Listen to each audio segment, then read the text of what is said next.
about to save you from making the same mistake. So I decided I was going to drive up there the night before, stay the night, and then explore the area the next day, which meant I needed a place to stay. As anyone would do, I start scrolling through the Airbnb app looking for a place that's cheap, but also nice, because your boy is stingy. I can't even lie. Like, if I ask you who your favorite character was on SpongeBob, you're probably going to say Patrick or SpongeBob himself, but for me, it was Mr. Krabs. That's my go for real. So after looking through the Airbnb app for a while, I hit the jackpot. I found the perfect house. It had these amazing photos, 5-star reviews, it was in a perfect location, and it was unusually cheap compared to all the other houses in the area. Knowing what I know now, I definitely should have questioned that part, but instead, the Mr. Krabs inside me started kicking his feet, and I booked that place as quickly as possible. But while trying to book the house before anyone else could, I seemingly brought candles. Do I use candles?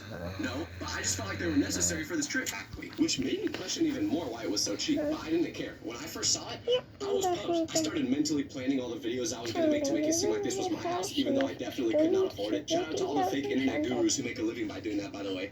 You guys are the worst. But anyways, the host had messaged me that the key would be underneath the flower pot by the front door. I found it right away, unlocked the door, and stepped inside. But immediately, this is when things started to get weird. Because the first thing I smelled when opening the door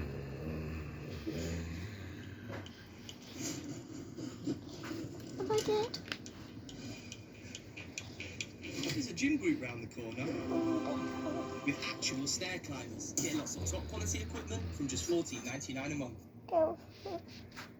was smoke. At first, I just figured whoever stayed there previously had the fireplace on, and they didn't open a window to get the smell out. And I didn't pay any more thought to that. So then I headed upstairs to see where I'd be sleeping.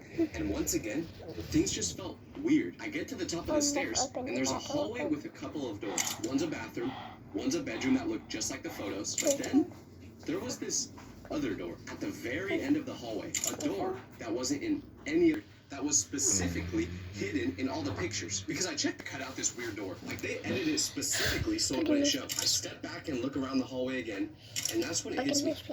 Something's off about this place. The furniture in the bedroom wasn't exactly like the photos. Same style, but different color. There was a half-empty bottle of water on the nightstand. It suddenly felt like I wasn't alone in this house. And as the sun starts to set, casting weird shadows through the windows, that feeling only got stronger. You know how in horror movies there's always that one door that nobody should open? Well, this locked one was giving me those exact vibes. I just couldn't stop thinking why they deliberately didn't show the photos of that door in the listing and why it would be locked. But after discovering this forbidden door, I just tried my best to ignore it and enjoy the rest of my stay. I unpacked all my stuff, made myself a sandwich, and tested out the living room. But after scrolling through my phone for about 30 minutes, giving myself the necessary daily intake of brain rot needed to function, I just kept thinking about the room that was locked. So I crept, holding my breath to listen better. I didn't know what I was expecting, but I was just so fascinated with what